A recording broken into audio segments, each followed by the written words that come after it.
वंदितु सौवसिद्धे ध्रुवमचलमनोवमं गदिं पत्ते वोच्छामि समयपाहुड मिनमोऽसुधकेवली वणिदम् नमः समयसाराय स्वानुभूत्या चकासते चिस्वभावाय भावाय सर्वभावांतरच्छिदे। अंतिम शासन नायक 1008 भगवान महावीर स्वामी की जय। द्वादशांग श्रुत देवी की जय। स्वाध्याय कक्ष संपेपर्यंत आपणा सर्वांना चतुर्विध आहाराचा त्याग असणार आहे। समय 7 कुंदकुंद आचार्य प्रणीत असा ग्रंथाधिराज आपण बघतो आहे आणि सर्व विशुद्ध ज्ञानाधिकाराला आमची सुरुवात झालेली आहे।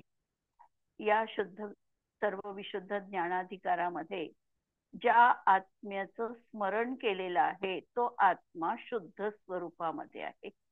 अर्थात शुद्ध द्रव्यार्थिक नयाचा जो विषयभूत आत्मा हा कसा आहे हे या सर्व विशुद्ध ज्ञानाधिकारामध्ये आचार्यांनी दाखविलेलं आहे। आणि या अनुषंगाने आम्हाला कर्तृत्व आणि भोक्तृत्व भावांपासून सुटका करण्यासाठी आचार्यांनी सांगितलं की आत्म्यामध्ये न कर्तृत्व आहे न भोक्तृत्व आहे। काल आम्ही ज्या गाथा बघितलेल्या आहे हा केवळ त्याला जाणणार आहे। जाणणं हा आत्म्याचा स्वभाव आहे, पराचं करणं हा आत्म्याचा स्वभाव नाही। पराला भोगणं हा आत्म्याचा स्वभाव नाही। आणि या दोन गाथांच्या आधारे जयसेनाचार्य त्या ठिकाणी लिहितात की संसार शरीर आणि भोगापासून विरक्ती हा निर्वेद भाव आहे। आत्मानुभवी जो असतो हा निर्वेद संपन्न आहे, ज्याला आम्ही म्हणू शकतो विरागता त्याच्या जीवनात आहे। आणि उदाहरण आम्ही बघितलेलं होतं की ज्याप्रमाणे सर्प साखर मिश्रित दूध पिऊनही विष स्वभावाला सोडत नाही, त्याप्रमाणे अभव्य जीव देखील 11 अंग 9 पूर्वाचं त्याला ज्ञान प्राप्त होतही त्याच्या पुढे मात्र तो नाही जाऊ शकत, कारण 10 पूर्व ते तो ओलांडू शकत नाही। आणि म्हणून असा हा मिथ्यात्वादी भावांना सोडत नाही। त्यांना सदैव भावश्रुत ज्ञान रूप शुद्धात्म आत्मस्वभावाचा अभाव आहे। पूर्णानंद एक अखंड अभेद निर्विकल्प अचिंत्य आत्मा भावश्रुत ज्ञानाने आपल्या ज्ञानाचे ज्ञेय बनतो।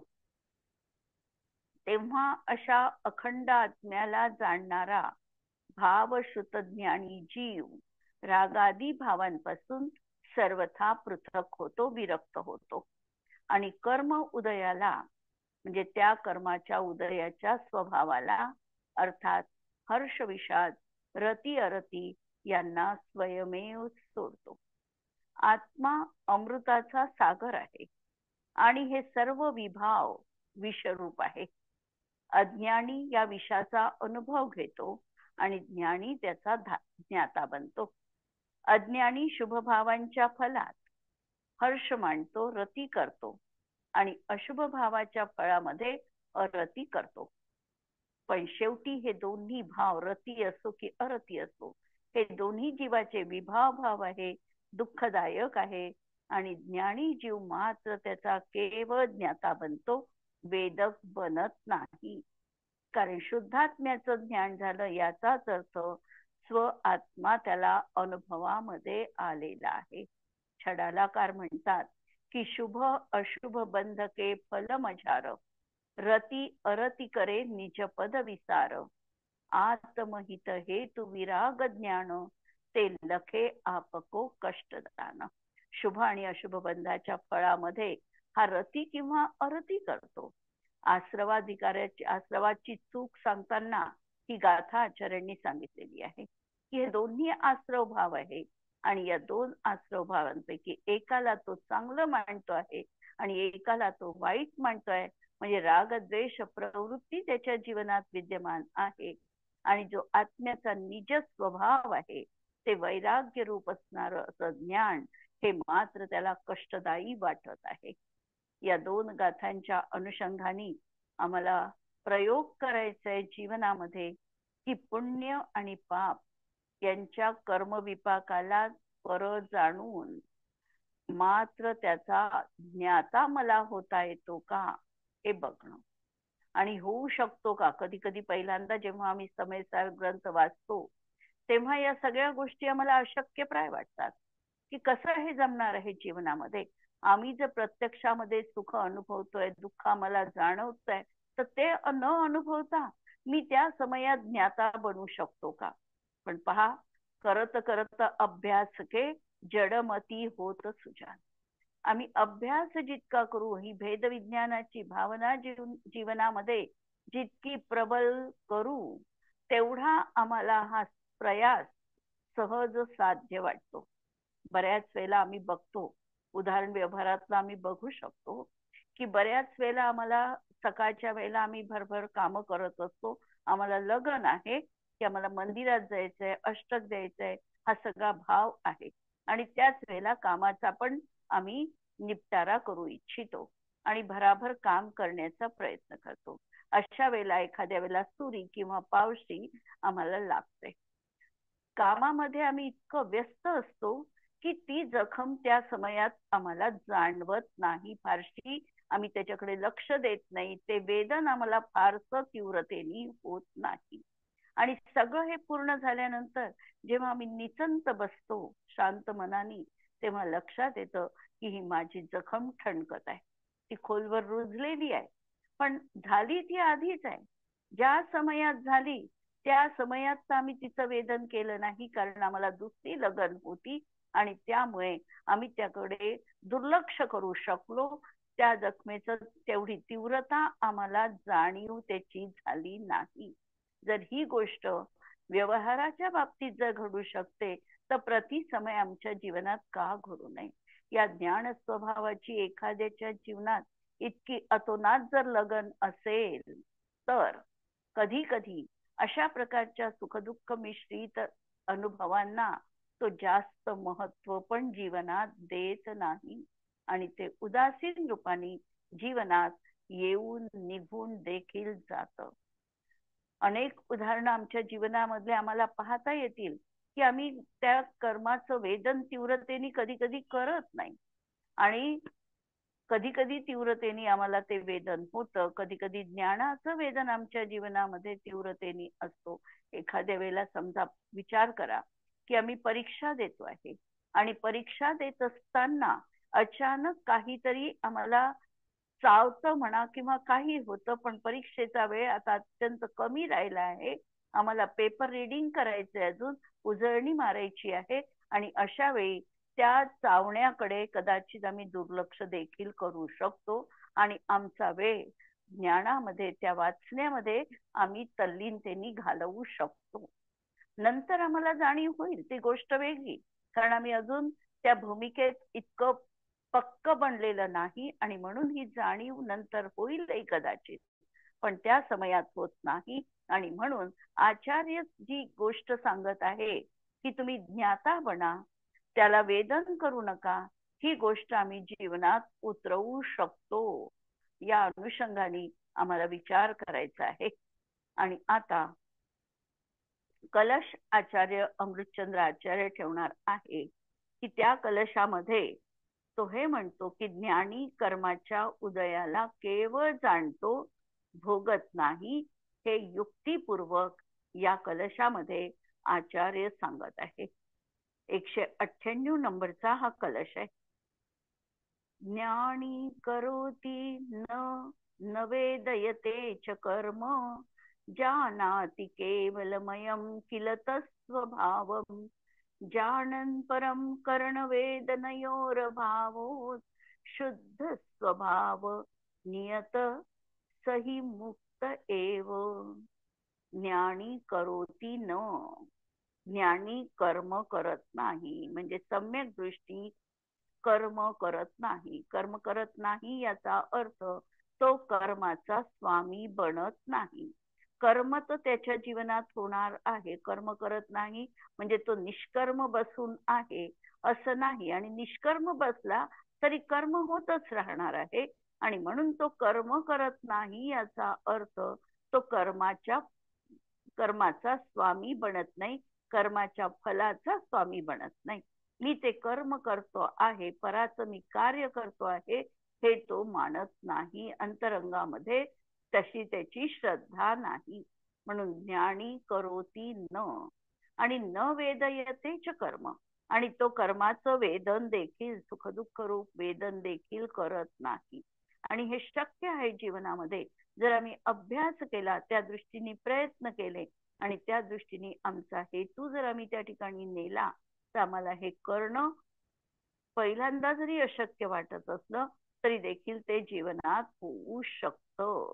म्हणून न वेदयते च कर्म जानाति केवलमयम. मग ज्ञानी काय करतो? ज्ञानाचा स्वभाव जाणणं हा आहे, आणि म्हणून जाणतोच फक्त, आणि किलतच स्वभाव. खरोखर त्याचा स्वभाव तो जाणतो, म्हणजे कर्माचाही स्वभाव जाणतो, आणि आत्म्याचा स्वभाव काय आहे हेही तो जाणतो. कर्माचा स्वभाव आहे ज्ञानाचं ज्ञेय बनणं, त्यालाही तो जाणतो. आणि माझा स्वभाव, आत्म्याचा स्वभाव स्व आणि पराला जाणणं हा आहे, आणि म्हणून तो कर्मालाही जाणतो आणि स्वतःलाही जाणतो. जानन परम करण वेदनयो हो, तो कर्तृत्वालाही जाणतो, कर्मालाही जाणतो, आणि कर्मफलालाही जाणतो. आणि शुद्ध स्वभाव नियतः, आणि स्वतःच्या शुद्ध निज स्वभावाचा नियत आहे, निश्चितपणे तिथेच तो रममाण झालेला आहे. आणि असा जो जीव आहे सही मुक्त एव, तो संसारात आहे आणि तरी देखील मुक्त म्हटल्या जातो. ज्या समयात त्याची अशी परिणती होते आहे, त्या समयातच तो खऱ्या अर्थाने मुक्तच आहे असं म्हणता येतं. प्रत्यक्षात तो मुक्तीला प्राप्त होईल तो 14व गुणस्थानाच्या अंती. परंतु 4थ्या गुणस्थानामधला जीव देखील दृष्टी मुक्त म्हटल्या जातो. कषाय मुक्त, दृष्टी मुक्त, सगळ्या प्रकारचा, म्हणजे कषायाने तो मुक्त नाही आहे. कषाय मुक्त तो होईल 11व्यामध्ये. इथे तो झाला आहे दृष्टी मुक्त, असा तो प्राप्त झालेला आहे.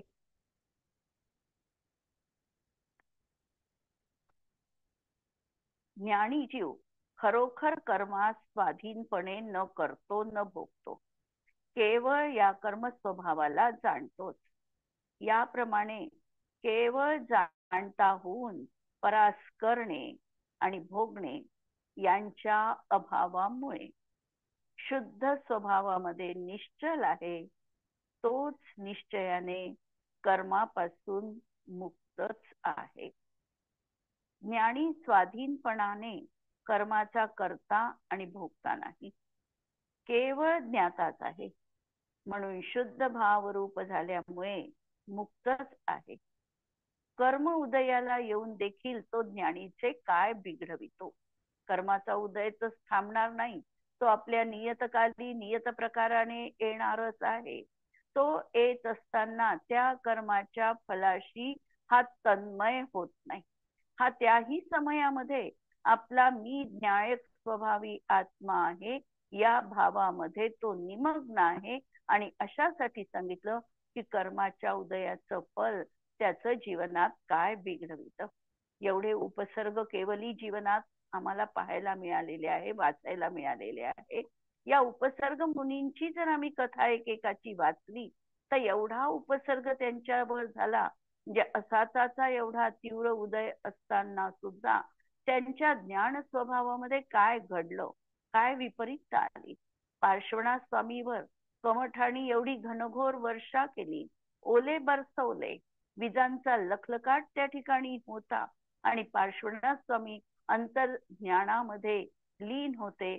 ते असा विचार करत होते की हे सगळं शरीरावरचा उपसर्ग आहे, मी तर माझ्या शुद्ध स्वभावामध्ये लीन आहे. माझ्या आत्मद्रव्यावर या बाह्य परिकराचा काहीही परिणाम होणं अशक्य आहे. मी अभेद्य आहे, अखंड आहे. ही चिंतनाची धारा त्यांच्या जीवनात सुरू होती. कमठानी किंवा त्या कर्मानी त्यांचं काय बिघडविलं? काहीही बिघडवलं नाही. सुकुमाल मुनींचं आम्हाला उदाहरण पाहता येईल. सुकुमाल मुनीसी शालिनी भक्षी, शालिनी त्यांचे 3 दिवस पर्यंत पाय खात होती, आणि सुकुमाल मुनी ध्यानामध्ये लीन होते. आणि सुकुमार मुनींची तर कथा आम्हाला वाचण्यासारखी आहे की सुकुमार, नावच सुकुमार होतं, म्हणजे त्यांना एखादा सरसूचा दाना 7 गाद्यांच्या खाली असेल तरी देखील त्या गादीवर ते झोपले तर त्यांच्या शरीरावर, पाठीवर वळ पडत असे. अशा तऱ्हेची त्यांची सुकुमार काया होती, ज्यांना त्यांची आई कमलपत्रामध्ये भिजविलेले तांदूळ आणि त्याचा तो बारीक तांदूळ असलेल्याचा भात देत होती. आणि तो भात ते सुकुमार स्वामी खात होते. एवढ्या प्रकारची नाजूकता त्यांच्या जीवनात होती. पण ज्या वेळेला मुनिपद धारण केलं, त्यावेळेला कोल्हिनींनी पाय जरी भक्षण केले तरी देखील ते ध्यानापासून च्युत झाले नाही. एवढी कठोरता देखील त्यांच्या जीवनामध्ये आम्हाला पाहायला मिळते. काय बिघडवू शकतं कर्म? कर्माचा उदय येईल, उदय त्याच्या स्वकाली येणार आहे, फल देणार आहे.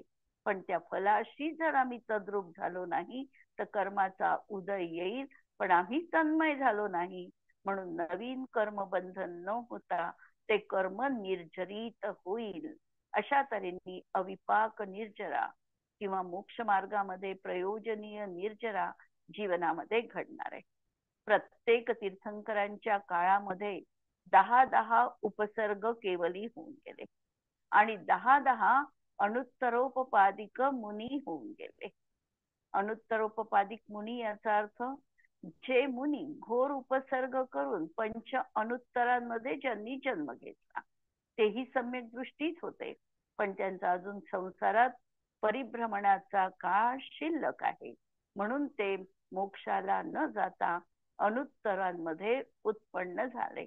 हे फार फार 2 भव घेऊन 2 भवावतारी बनून ते मोक्षाला निश्चितपणे जाणार आहे. अशा तऱ्हेने कर्म हे म्हणजे अशा तऱ्हेने कर्माचा उदय हा ज्ञानीच काहीही बिघडविण्यास समर्थ नाही. जोपर्यंत अवशिष्ट कर्मोदयामुळे दुबळेपणा आहे तोपर्यंत कर्म जोर करेलही. जोपर्यंत कर्माचा एखाद्या वेळेला तीव्र उदय असेल तर तीव्र उदयामध्ये हा जीव कदाचित सांभाळू शकणार नाही. जसं एखाद्या व्यक्तीला 105 डिग्री ताप आहे, त्या उदयामध्ये, त्या तापामध्ये ती व्यक्ती काहीही करायला असमर्थ आहे, त्याच्या अधीन तिला व्हावं लागतं. परंतु तोच ताप जेव्हा कमी होतो तेव्हा ती प्रयत्न करून त्यापासून दूर राहू शकते. त्याप्रमाणे कर्मोदयाचा उपसर्ग असेल तर हा जीव त्या ठिकाणी ते सहन करतोच करतो. तीव्र उदय असेल तर सहन करेल किंवा करणार नाही, पण जेव्हा मंद उदय झाला तेव्हा मात्र हा सहज शांत चित्तानी सहन करू शकतो. परंतु तो कर्माच्या समूह नाश नियमाने करेलच. प्रश्न आलेला आहे, उपसर्ग केवली म्हणजे काय? उपसर्ग केवली यांचा अर्थ ज्या वेळेला त्यांनी मुनिपद धारण केलेलं आहे त्यावेळेला काही त्यांचे पूर्वजन्मीचे शत्रू असणारे जीव किंवा त्यांचा ज्यांच्याशी पूर्व ऋणानुबंध आहे असे जीव त्यांच्यावर अत्याचार करतात. जसं सुकुमार मुनींच्या जीवनामध्ये त्यांची जी भावजई होती, ज्यांना पूर्वभवामध्ये यांनी लात मारलेली होती, तिने मनामध्ये यांचा बदला घेण्याचा भाव निर्माण केलेला होता की मी सुकुमार स्वामींचा बदला घेईलच घेईल. आणि मग पुढच्या भवामध्ये ती कोल्हीन बनली आणि सुकुमार मुनी तपश्चर्या करायला लागले. त्यावेळेला त्या भावजईचा जीव कोल्हीन बनून सुकुमार मुनींचे पाय भक्षण करत राहिली. परंतु सुकुमार मुनी त्यावेळेला ध्यान लीन होते, त्यामुळे ते ध्यानापासून च्युत झाले नाही, उलट क्षपक श्रेणी आरोहण करून ते मोक्षपदाला प्राप्त झाले.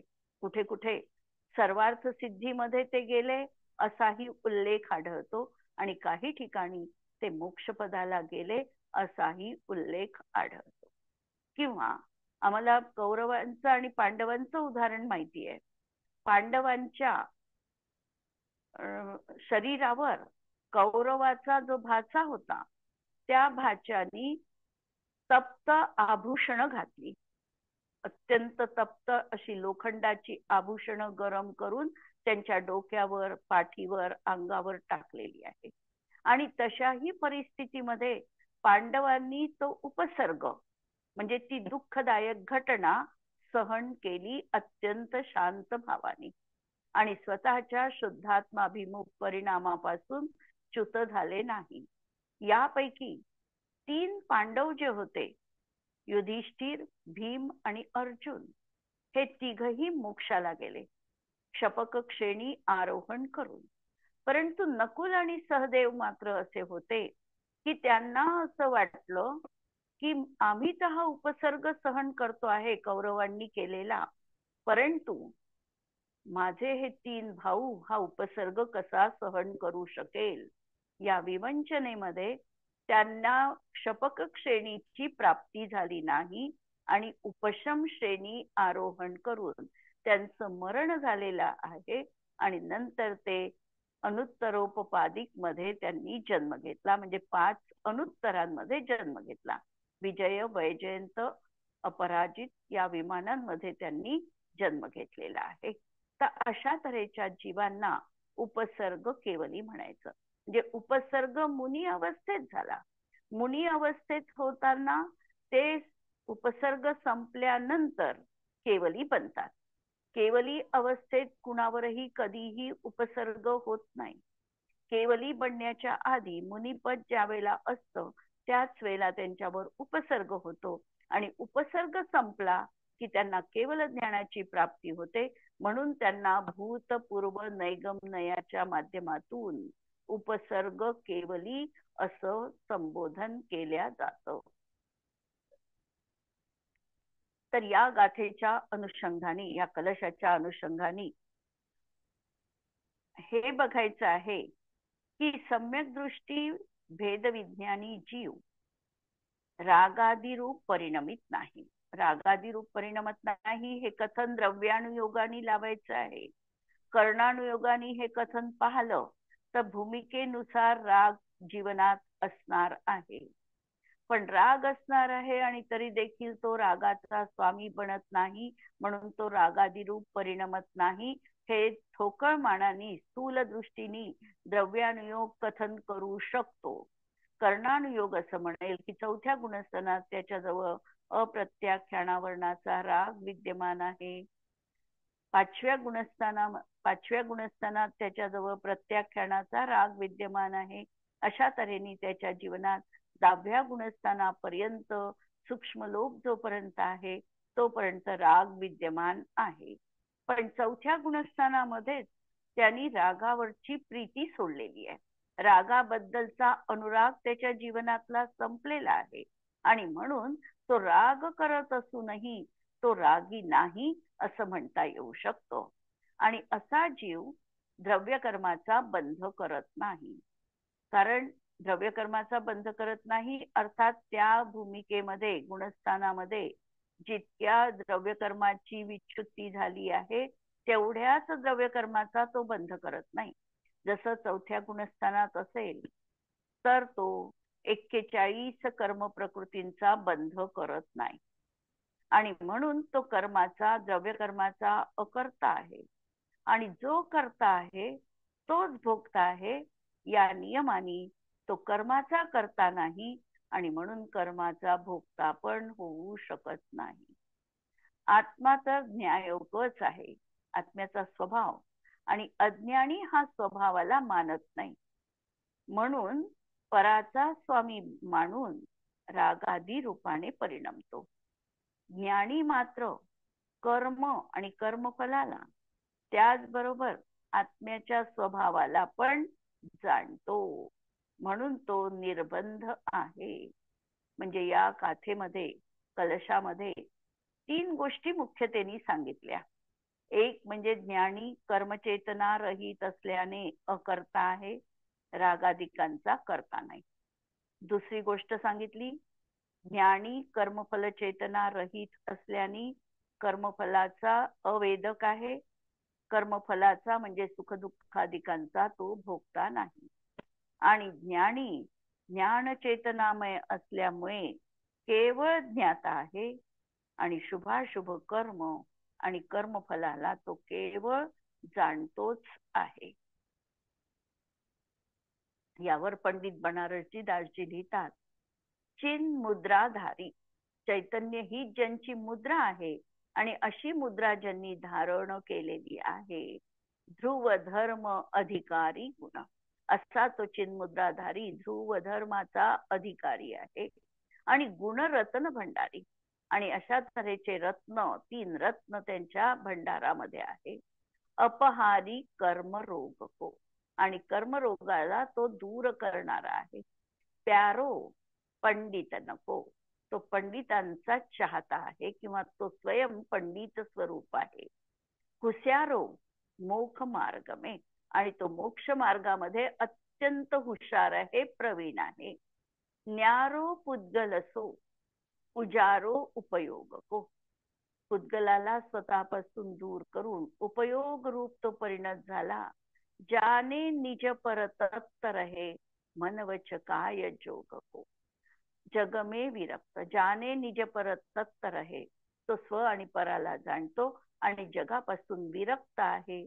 गहेन ममत्व मनवच काय जोग को, मनवचन कायनी तो ममत्व करत नाही. त्या कारण ज्ञानी ज्ञानावरणादी कर्म को करता न होई, आणि म्हणून तो ज्ञानावरणादी कर्माचा करता होत नाही. भोगता न होई भोग को, आणि तो भोगता देखील होत नाही. या 2 ओळी शेवटच्या महत्वाच्या आहे की निरभिलाष करणी करे. करणी कशी आहे, करता कसा बनतो तो निरभिलाष, अभिलाषाशिवाय कार्य. आणि भोग अरुची, आणि भोग भोगतो तो अरुची पूर्वक. ताते साधक सिद्ध सम, आणि म्हणून तो सिद्ध सम आहे, करता भुगता नाही. आणि तो करता किंवा कर्माचा करता किंवा कर्माचा भोगता तो होत नाही. आता ही जी कलशामध्ये कथन केली आहे, हीच गोष्ट आता कुंद आचार्य आपल्या गाथेमधून दृढ करू इच्छितात. गाथा 319 नंबरची.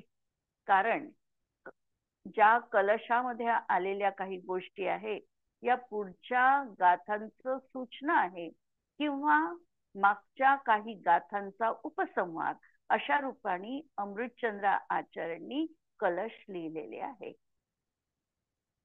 319 नंबरची गाथा. नवी कुव्वदी नवी वेददी, नानी कम्माई बहुपयाराई, जानदी पुन कम्म फलम बंधम पुण्यम च पावम च. नानी बहुपराय कम्माई, ज्ञानी नानाविध कर्मांना. नवी कुव्वदी आणि न वेदयती, करत पण नाही आणि भोगत पण नाही. परंतु बंधम च कम्म फलम आणि पुण्यम पावम जानदी, आणि तो बंध आणि कर्मफल आणि पुण्य पाप या सर्वांना केवळ जाणतो. जाणण हा त्याचा स्वभाव आहे. ज्ञानी जाणण्याशिवाय काहीही करू शकत नाही. म्हणून जे जे काही आहे ते ते केवळ मी जाणू शकतो, हाच भाव निरंतर अंतरंगामध्ये आम्हाला ठसवायचा आहे.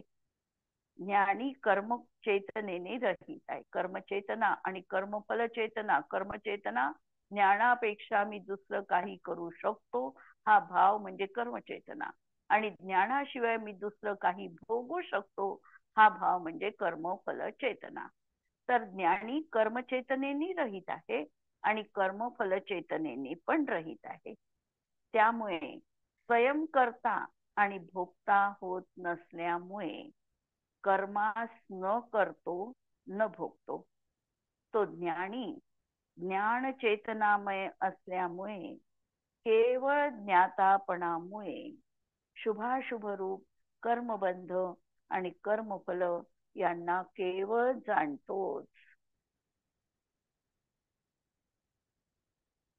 म्हणजे ज्ञानी सहज शुद्ध ज्ञान मात्र अंतस्तत्ववृत्ती रूप असल्यामुळे सहज आहे ही त्याच्या जीवनामध्ये, कारण सहज आत्म्याचा स्वभाव जाणण्याचा आहे. ही सहज त्याची प्रवृत्ती आहे.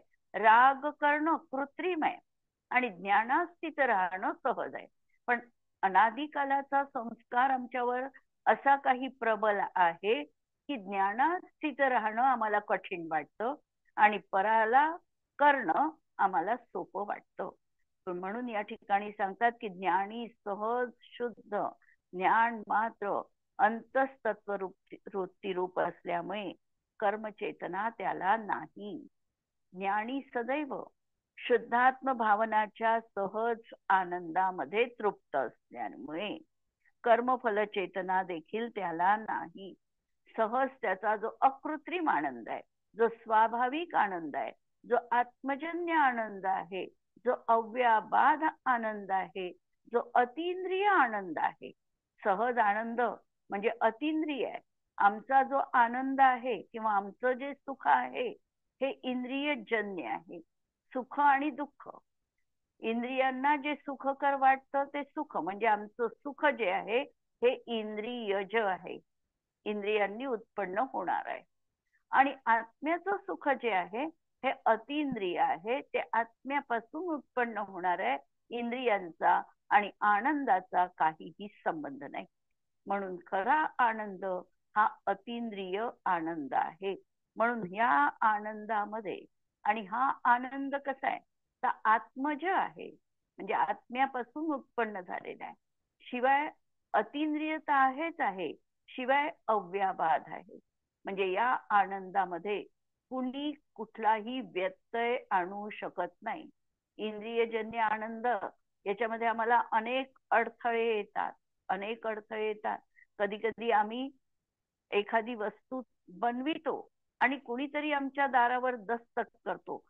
हातातला घास आम्हाला ठेवून समोरच्या व्यक्तीशी बोलावं लागतं, काम करावं लागतं. म्हणजे हीच आमची त्या इंद्रियजन्य सुखामध्ये आलेली बाधा आहे. परंतु आत्म्याचा आनंद घेण्यासाठी अशी कुठलीही बाधा अडसर येऊ शकत नाही.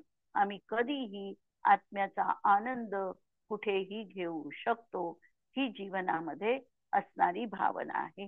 म्हणून शुद्धात्म भावना जन्य सहज आनंदामध्ये तृप्त असल्याने कर्मचेतनेने देखील हा आत्मा रहित आहे. त्यामुळे तो अकर्ता आहे, अभोक्ता आहे. ज्ञानी ज्ञानचेतनेद्वारा केवळ शुभाशुभ कर्म आणि कर्मफलाला केवळ जाणतो आणि म्हणून तो शुद्ध स्वभावधारी आहे आणि मुक्त जीवाप्रमाणेच आहे आणि सैव मुक्त, आणि तोच मुक्त आहे. प्रयोग करताना पहा की कर्माच्या उदय, फल, सत्व, उत्कर्षण, अपकर्षण, कर्माच्या दशकरण प्रक्रिया आहे. या सगळ्या कर्माच्या प्रक्रिया कर्मातच होतात. कर्माचा उदय कर्मात आहे, कर्माचं सत्व, अपकर्षण, उत्कर्षण, निधत्ती, निकाचितपणा, उदीरणा, हे सगळं सगळं जे काही कर्माचं दशकरण म्हणून प्रसिद्ध प्रकरण आहे हे सगळं कर्मामध्येच घटित होते. आणि या सगळ्या कर्माच्या प्रक्रियेपासून स्वतःला भिन्न बघून मी केवळ ज्ञातामय आहे हे आत्मसंचेतन जीवनामध्ये आम्हाला करायचं आहे. आज आपण इथे थांबूया आणि उद्याला पुढचं घेऊ. अत्यंत महत्वाचा असा पुढचा कलश 320 नंबरचा, आणि यावर जयसेन आचार्यांची अत्यंत महत्वपूर्ण टीका असणार आहे. कारण 320व्या गाथेवरची टीका ही अत्यंत समयस्कार मध्ये प्रसिद्ध आहे की आम्हाला जर आत्मानुभव करायचा असेल तर आमच्या दृष्टिकोनात आत्मतत्व आम्हाला कसं ग्रहण करायचं आहे. असणार आहे सगळ्या विकारांमध्ये, परंतु विकारांमध्ये असताना सुद्धा त्याच्यामधलं शुद्धत्व कसं शोधायचं, ही भेदविज्ञानाची प्रक्रिया. आणि 5 भावांपैकी कोणत्या भावानी आम्हाला मोक्षाची प्राप्ती होऊ शकणार आहे जीवत्व भावाचे प्रकार, अशुद्ध जीवत्व, पर्यायार्थिक नयनीय जीवत्व, प्रमाणाचा विषय, शुद्ध द्रव्यार्थिक नयाचा विषय, हे सगळे सगळे प्रकरण या 320 गाथेच्या अनुषंगाने आम्हाला पाहायचं आहे. अत्यंत महत्वाची अशी जयसेनाचार्यांची याच्यावर प्रसिद्ध अशी टीका आहे. ते आपण उद्यापासून बघूया. जिनवाणी के ज्ञान ते सूझे लोकालोक, सो जिनवाणी मस्तक नमो सदा देत हूँ को. नमो अरिहंताणम, नमो सिद्धाणम, नमो आयर्याणम, नमो उज्जयाणम, नमो लोए सौभसाहुनम. सर्वांना जय जिनेंद्र.